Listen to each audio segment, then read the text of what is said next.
过来消息来看，新北市的捷运环状线伫4月初3的地档受到损害，到达各有3个车头暂停营运，该公车来接送。本地按算讲要14个月才会当来恢复通车。也毋过，今仔新北市长侯友宜伫13环转线了后，表示讲上今年底全线会当恢复通车咯。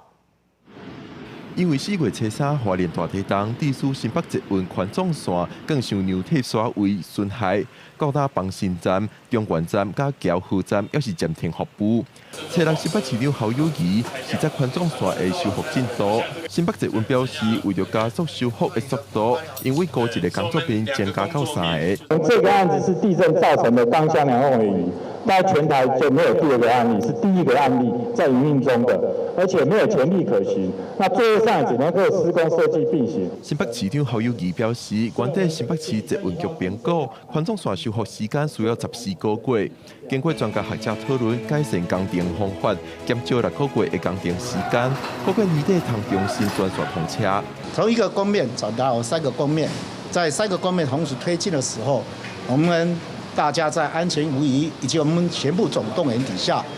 所有工班大家全力的衔接跟配合，我们最快大概在年底，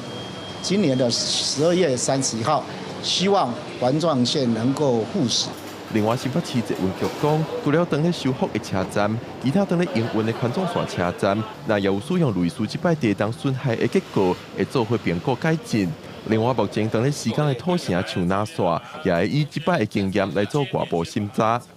记者郭林玉凯新北报道。